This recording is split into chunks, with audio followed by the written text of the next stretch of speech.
Moi, je suis un gros consommateur d'intelligence artificielle et d'agents IA. J'ai pleinement conscience que ces outils-là ne remplaceront jamais un conseiller immobilier, mais par contre, ça va vachement m'alléger. Moi, ça me libère facilement 2 heures, 2 heures et demie par jour. On parle souvent de charge mentale. Moi, je vous cache pas que depuis quelques mois, la charge mentale, j'en ai plus. Lui, c'est Olivier Roussel, conseiller immobilier chez IAD France.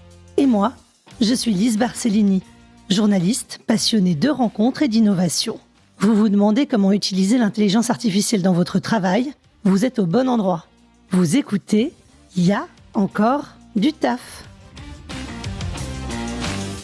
Bonjour Olivier. Bonjour. Alors je suis vraiment ravie d'être avec vous aujourd'hui pour ce nouvel épisode. On est donc lundi, il est un peu plus de 14h.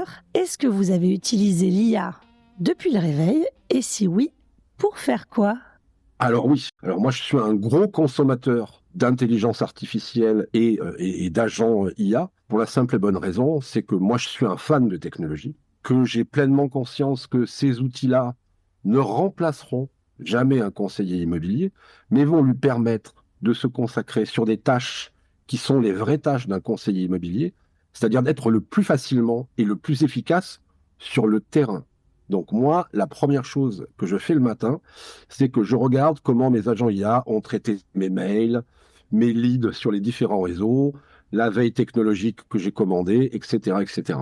On va rentrer direct dans le sujet alors. Il faut déjà nous expliquer c'est quoi un agent IA et vous, comment vous l'utilisez au quotidien dans vos tâches professionnelles. On va vulgariser un petit peu l'intelligence artificielle telle qu'on l'appelle, par exemple comme ChatGPT, c'est un agent conversationnel. Vous allez lui poser une question, la machine va se déployer, va récupérer les réponses ou la data et va vous les restituer. Il n'y a absolument pas d'autonomie. Un agent IA, c'est un outil qui utilise l'intelligence artificielle, mais qui est capable d'emmagasiner une liste de tâches que vous allez lui donner, de déployer des outils ou même des programmes. Il y a des agents IA qui arrivent à coder en Python et qui créent des sous-agents IA qui vont aller vous chercher les informations. Et une fois que les tâches sont finies, elle revient et vous livre le travail prêt.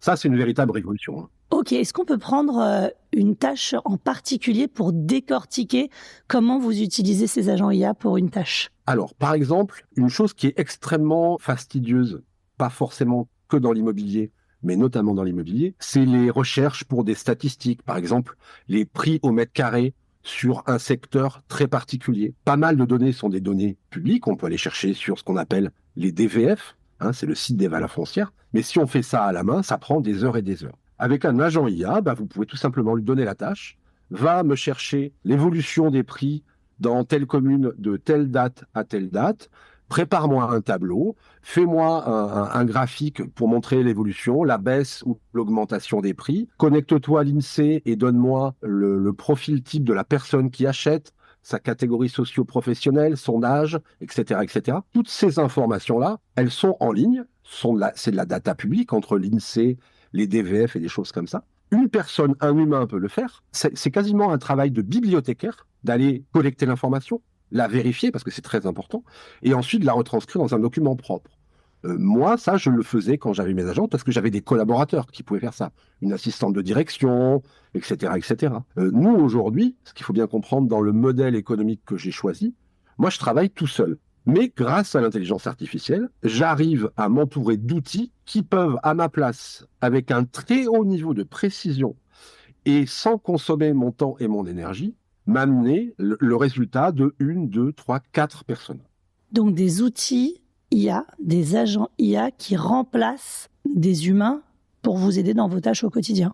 Dans tout ce qui est tâches administratives, pour moi, c'est des outils dont je ne peux plus me séparer. Ça fait combien de temps que vous travaillez tout seul grâce à cette utilisation extrêmement poussée de l'IA ? Moi, vraiment, au solo, c'est depuis que je suis rentré chez IAD, donc 4 ans. Mais il y a encore pas si longtemps, je dirais qu'il y a moins d'1 an, je passais par des prestataires de services pour animer mes réseaux sociaux. Je commandais des audits, des rapports, des choses comme ça. Et tout ça, ça a un coût. Aujourd'hui, avec quelques abonnements supplémentaires, un petit peu de formation, puisque bien entendu, il faut prendre les outils en main, bah, mon quotidien, il devient vachement plus fluide. Et contrairement à ce que certaines personnes pensent, je l'entends de plus en plus souvent, disent que la technologie va rendre les nouvelles générations complètement incultes et imbéciles. Mais c'est complètement faux. Moi, au contraire, tous ces outils-là ne font que stimuler mon intellect, augmenter mon niveau de compétence puisque je me challenge moi-même, et surtout toutes ces tâches rébarbatives pour un commercial, qui sont la recherche et le traitement de données, qui ne sont pas notre cœur de cible, eh ben, je prends du plaisir parce que ça arrive prêt, ça arrive mis en forme, donc ça ne coupe pas ma réflexion, et au contraire, ça me donne l'envie d'aller faire des recherches ou des articles de blog que je n'aurais jamais eu la capacité de faire parce que je me serais auto-censuré en disant, bah non, tu vas passer trop de temps à chercher si, tu sauras pas si la data est bonne, une fois que ça va arriver, tu sauras pas le mettre en page. Tout ça, c'est terminé. Ça vous manque pas de pas travailler avec des humains? Mais je travaille encore plus avec les humains, encore plus. Moi, ça me libère, je pense, facilement 2 heures, 2 heures et demie par jour. Moi, depuis, ben, je peux faire 1 ou 2 rendez-vous de plus avec mes clients. Tout ce temps que je gagne, je le consacre à la formation de mes équipes. Moi, j'ai une équipe déployée sur toute la France. Je leur transmets mes connaissances. Eux, de leur côté, eh ben, suivent un petit peu le même chemin. C'est-à-dire que quand c'est leur moment à eux de développer leur propre équipe, ils se disent, ben, Olivier nous a montré tous les outils, donc je ne vais pas me retrouver surchargé de travail. Et moi, mon équipe, en un an, elle a doublé en nombre de collaborateurs et presque triplé en chiffre d'affaires. On peut revenir sur le chiffre, votre estimation de libérer 2 heures à 2h30 par jour. Comment vous arrivez à estimer ces 2 heures, 2h30? Bah, je vois le nombre de rendez-vous que je peux faire en plus et le nombre de fois où un de mes collaborateurs m'appelle en milieu de journée et où j'ai la possibilité de répondre parce que j'ai pas un truc compliqué ou qui m'obsède et que je n'arrive pas à terminer puisqu'il y a déjà un outil qui le fait à ma place. Alors, revenons sur l'IA. Qu'est-ce que ça change? Par exemple, les clients, ils cherchent une maison. En quoi l'IA pourrait les aider à trouver la maison de leurs rêves? Déjà, la première chose où ils ne vont pas forcément se rendre compte, c'est que c'est l'IA qui va les prendre par la main et les amener jusqu'à moi. Ça, c'est la première chose. Aujourd'hui, l'intelligence artificielle intervient énormément dans le référencement. On sait que il y a des stats, et je pense qu'elles vont augmenter encore. 90% des projets immobiliers, que ce soit quelqu'un qui veut mettre son bien en vente ou quelqu'un qui veut acheter un bien, passe par Internet. Ça veut dire que le premier contact ne sera pas, ou très peu, un contact physique. Aujourd'hui, comment on fait quand on recherche un prestataire de service? Jusqu'à il n'y a pas très longtemps, le commun des mortels se mettait sous Google, tapait conseiller immobilier ou agent immobilier dans telle ville, et c'était un système d'annuaire. C'est-à-dire que là, on avait simplement qu'à payer ce qu'on appelle du référencement, et plus on payait, plus on arrivait en première ligne, et c'était ça, c'était pas forcément votre niveau de compétence qui était mis en avant, c'était du sponsoring. Aujourd'hui, et on le voit de plus en plus de jour en jour, et là-dessus, nous, on est en train de vraiment prendre le lead et de former nos collaborateurs, la recherche a complètement changé. On part sur ce qu'on appelle de la recherche sémantique. Qu'est-ce que c'est une recherche sémantique? Eh ben, on le voit, les gens prennent leur téléphone et ne tapent quasiment même plus, disent voilà, ChatGPT, mon grand-père vient de décéder, j'habite à Paris, je viens d'hériter d'une maison à Mimizan, moi je ne peux pas m'en occuper. Donne-moi le nom du meilleur conseiller immobilier, du meilleur professionnel de l'immobilier qui va être capable de m'accompagner dans ce projet où je suis déjà en plein deuil. J'ai pas la compétence, je veux quelque chose qui se passe bien. Donne-moi un seul nom et dis-moi pourquoi. Et là, qu'est-ce que fait l'intelligence artificielle? Elle lance une recherche. Elle compare les biens à vendre, les biens vendus de l'ensemble du spectre immobilier local, les avis clients, les annonces, etc., etc., et le référencement. Et aujourd'hui, l'intelligence artificielle est très peu nourrie, puisque le principe même de l'intelligence artificielle, c'est d'avoir avalé Internet dans sa globalité jusqu'à il y a à peu près un an. Et tout ce qu'il y a il y a un an à maintenant, si personne ne lui amène, elle hallucine. C'est-à-dire qu'elle est capable de dire n'importe quoi. Si vous lui demandez la date de mort de François Mitterrand, elle n'aura aucun problème, elle ne va pas se tromper. Si vous lui demandez un truc de la semaine dernière, il y a quand même un paquet de chances que ça ne marche pas. Nous, aujourd'hui, on a axé une formation exactement sur ce truc-là. C'est-à-dire qu'on met en place des outils qui nous permettent individuellement, en tant que mandataire du réseau IAD, d'amener jusqu'aux intelligences artificielles notre expertise locale, nos singularités et notre connaissance terrain. Comme on est les premiers à alimenter les IA, on devient les référents, et quand les recherches se font en recherche sémantique, la mécanique se met en marche, et on devient le référent, donc on nous aiguille directement jusqu'à nous. Donc là, Olivier, on vient de décortiquer comment des clients viennent à vous. Après, qu'est-ce qui se passe? Par exemple, si ils ont un bien à vendre, ça joue pour l'estimation. Est-ce que l'IA vous aide pour ça? Bien sûr, dès l'instant où on a un travail avec de la recherche de données en masse, de l'analyse et un reporting à faire, c'est des calculs, c'est des comparaisons.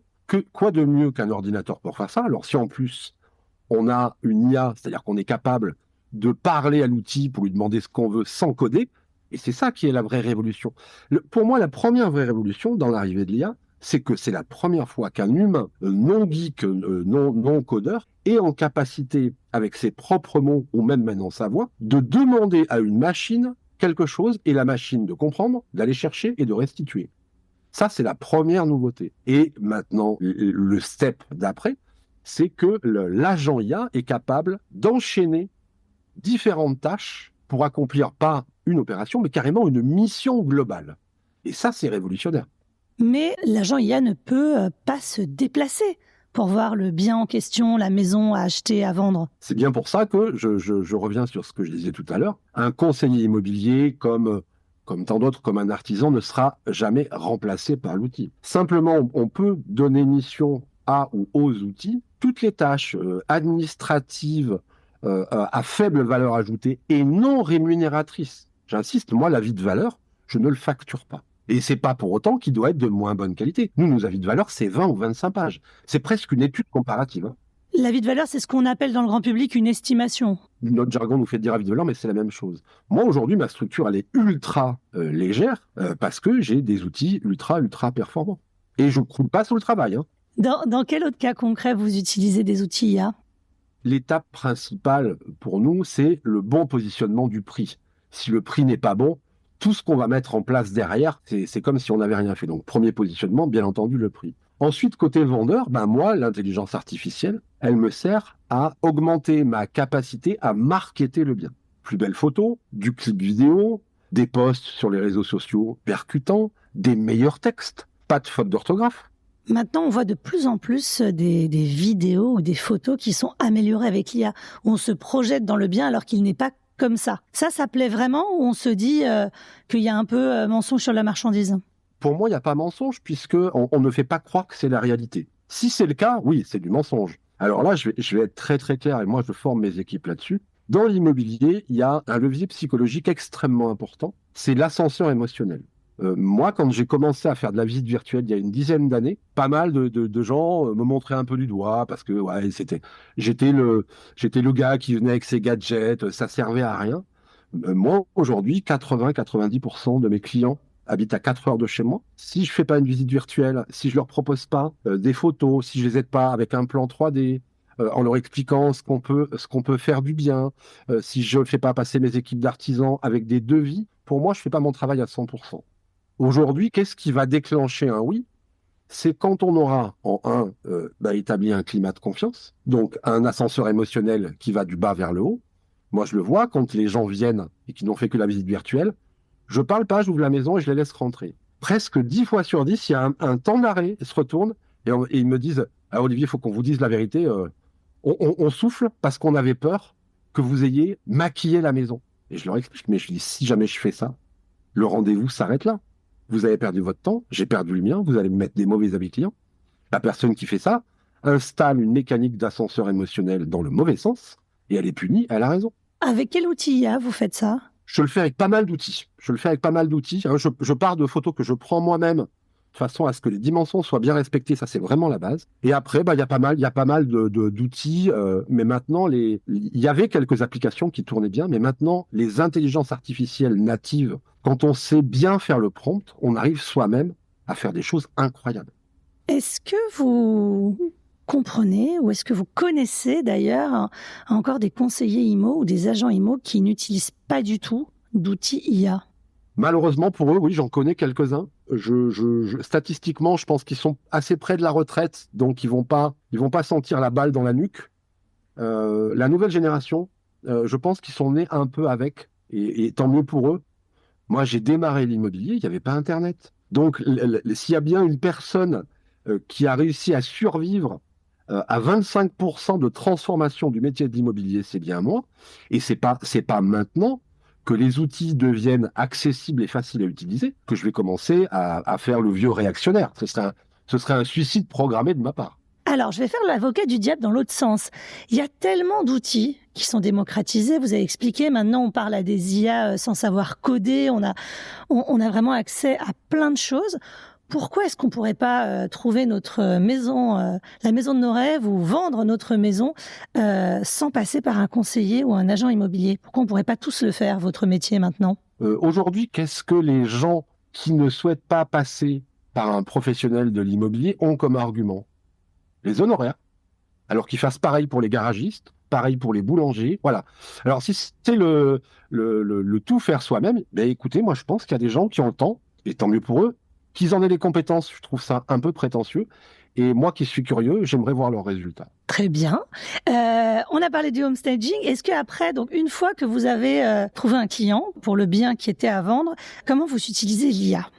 Et ben par exemple, dans le suivi de mes dossiers, on note depuis des années qu'un des reproches faits aux conseillers immobiliers, c'est un suivi chaotique.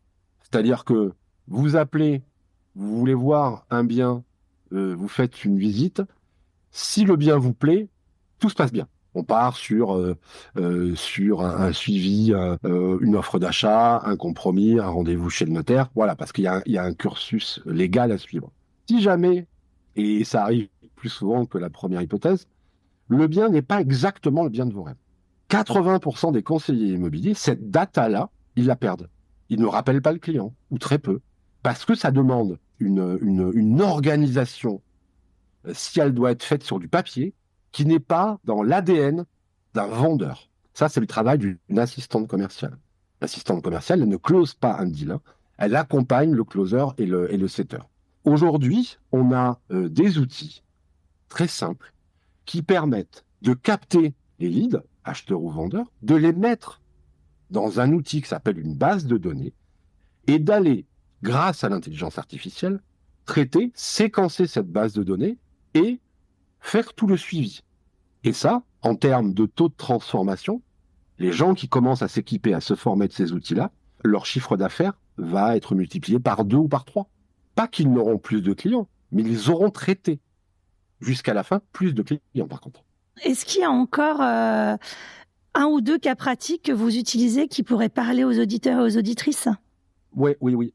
Le problème du solopreneur ou de l'entrepreneur ou du mandataire, c'est un métier qui, de par notre structure en solo, génère pas mal de douleurs. Parce qu'on est seul, on ne sait pas forcément à qui parler, on ne sait pas à qui se plaindre, etc., etc. Et garder un état d'esprit positif, un mindset de conquérant, ça passe par de la formation, mais ça peut passer par de l'auto-coaching avec de l'IA. C'est pas très compliqué à mettre en place.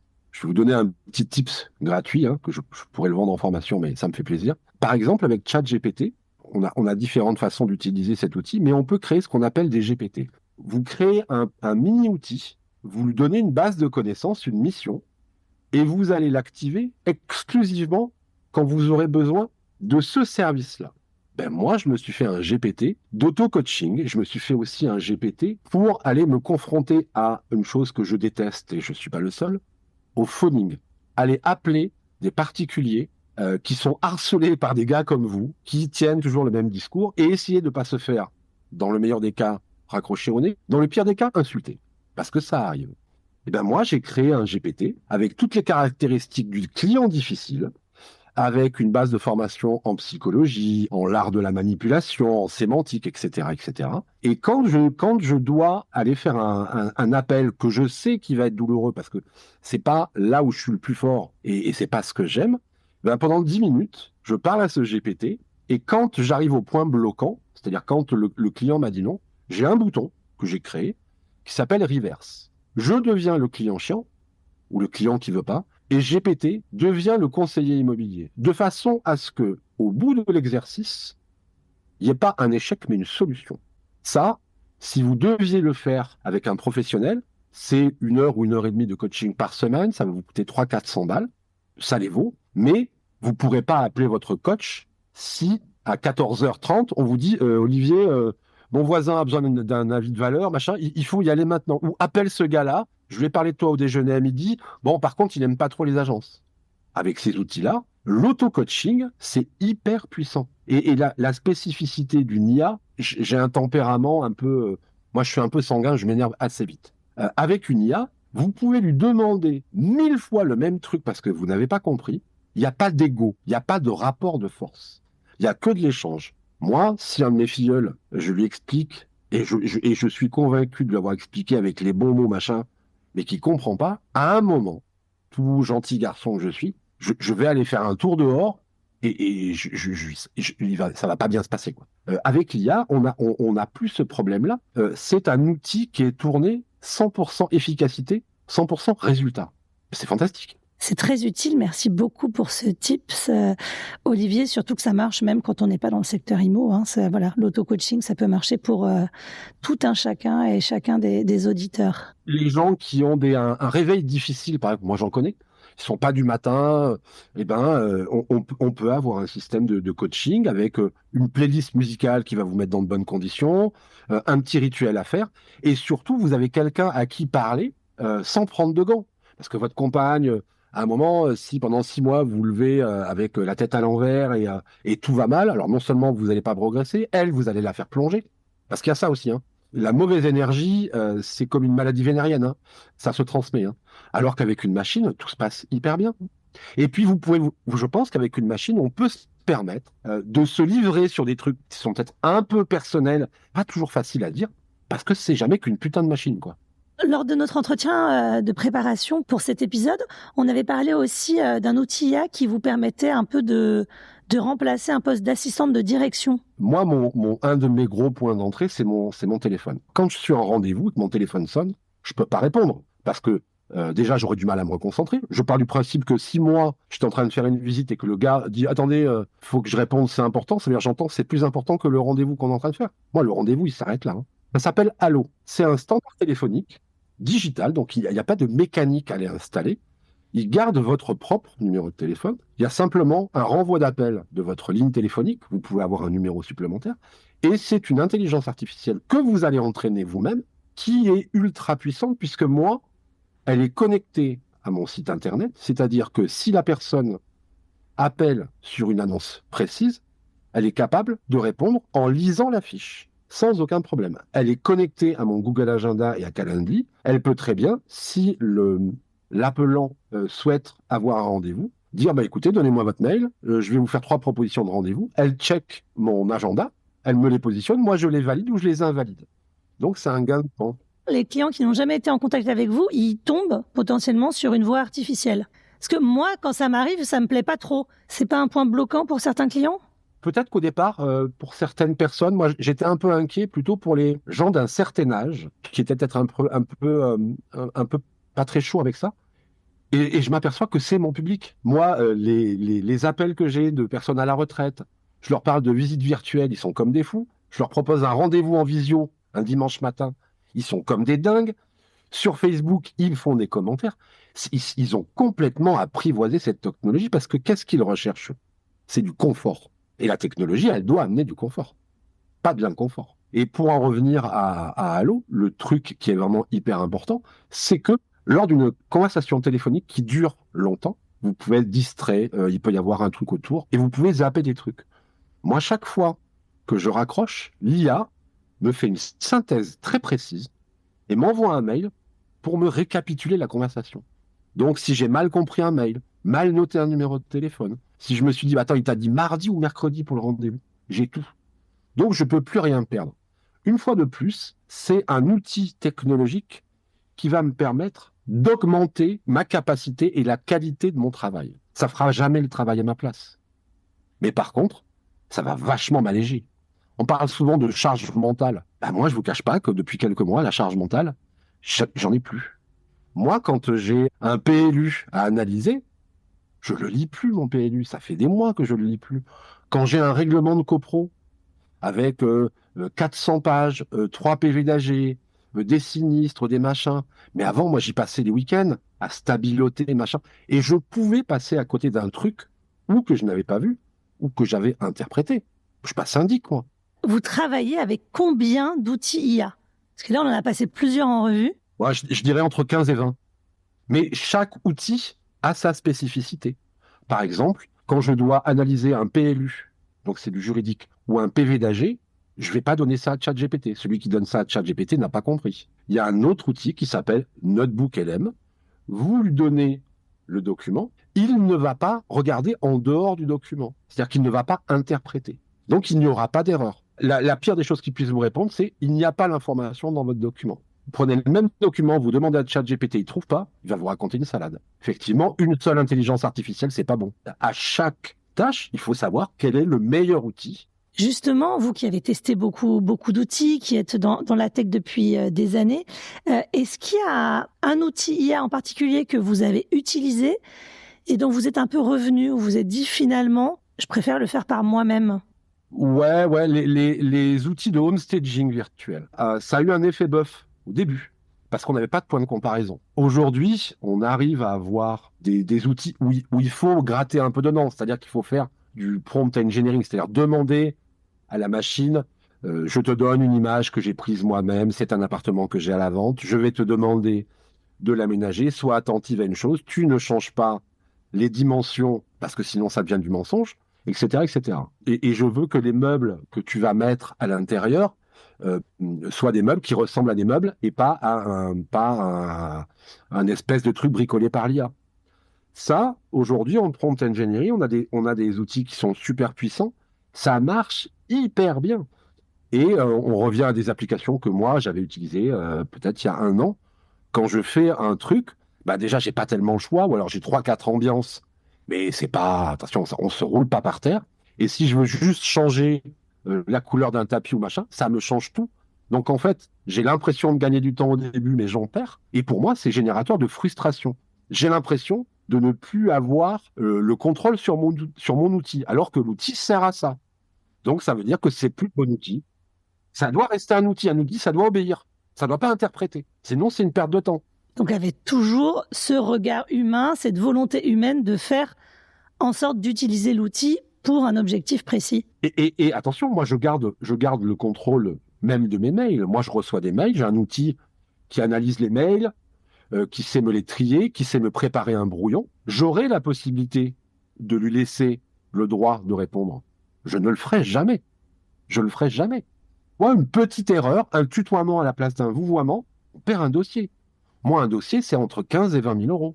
Donc, je contrôle. On arrive au terme de cette discussion, Olivier. Est-ce qu'il y a, dans votre quotidien, dans vos besoins, d'ailleurs que ce soit professionnel ou personnel, un outil IA qui n'existe pas encore et dont vous auriez besoin?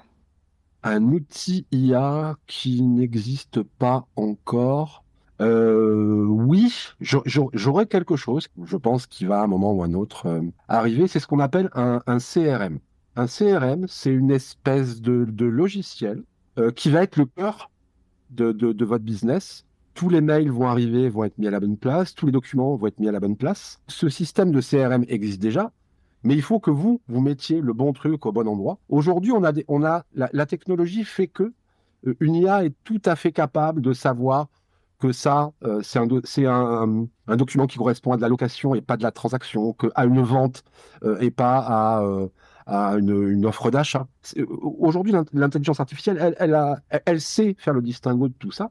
Moi, si demain, et c'est un appel que je lance, hein, si demain quelqu'un lance un CRM avec un cœur IA où on peut, pas forcément pour l'immobilier, nous, on sera en mesure d'alimenter sa base de connaissances, qui m'appelle tout de suite, je veux être son bêta-testeur. Le message est entendu. Ce sera d'ailleurs le mot de la fin. Merci beaucoup, Olivier, pour cette conversation et à très bientôt. À bientôt, merci beaucoup. J'espère que cet épisode vous a plu autant qu'à moi, qu'il vous inspire, vous fait réagir, vous fait réfléchir aussi?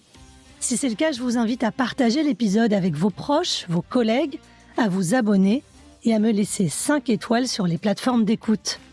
Je vous dis à très vite pour le prochain épisode et d'ici là, souvenez-vous, il y a encore du taf.